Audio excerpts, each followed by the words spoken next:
Let's take what we learned in Part 1 and add a few more variations. Select the Geometry tool from the Tool panel, and from its options select the Ellipse option.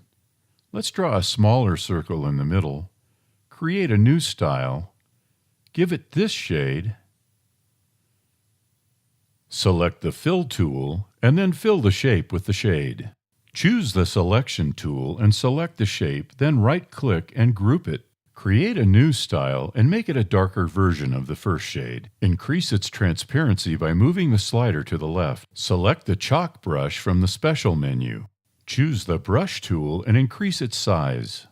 Brush some strokes like this to give the ball some dimension. Reduce the brush size and create a shadow effect on the right side and bottom of the ball. Add a little more shading to the top side of the ball. Use the Selection tool to draw a marquee and select all the shapes, then right-click and group them. Select the Plastic tool from the Tool panel and then click Create Mesh. Adjust this divider and then choose this resolution. Then click the Apply button. From the Plastic tool options, select Paint Rigid. Adjust the brush size and then paint the entire shape with a rigid color. Select Flex from the Rigid toggle, painting the middle of the mesh with a flexible color. Choose Build Skeleton from the Plastic tool menu. Then build a skeleton with one extra node. Place the root node at the center, then reselect it each time you want to add an additional node. We'll end up with 5 movable nodes. From the Plastic tool options, select the Animate mode, making sure to uncheck the Keep Distance checkbox. Just as before, we have very smooth mesh curves. However, there is a limit to how much you can reduce the initial mesh size. Right-click and select Set Global Rest Key, then extend the frames in both columns as shown. Select frame 6 in the mesh column, and then move this node to create some motion. Select frame 9 and then move the node as indicated. Follow along and continue setting keyframes. Use the frame slider as shown to scroll through your animation and check its continuity.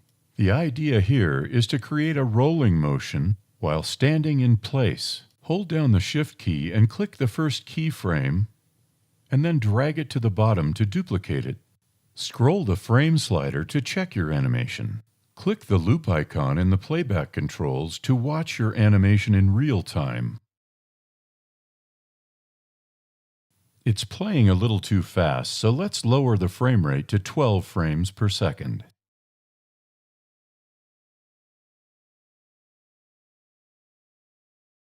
This particular ball is a slow-moving fella. Select the first frame of the mesh column, zoom the view out, and then select the Edit tool from the Tool panel and Center from the options. Move the center to the bottom of the ball. Then select Scale from the options and scale the ball way down.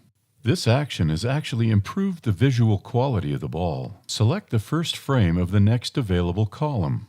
And from the Geometry menu, select the Line option. Then draw a reference ground plane. Extend its frame range to match the other 2 columns. Select the first frame of the mesh column, then the Edit tool and the Position option, moving the ball to the beginning of the line. Scroll the frame slider to the next keyframe, and then move the ball forward slightly. Do this same thing for each keyframe and move the ball along the line.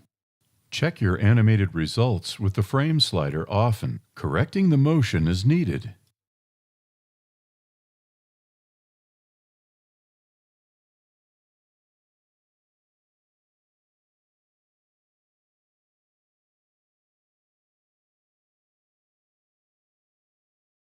Click the loop icon in the playback controls to see your animation in real time.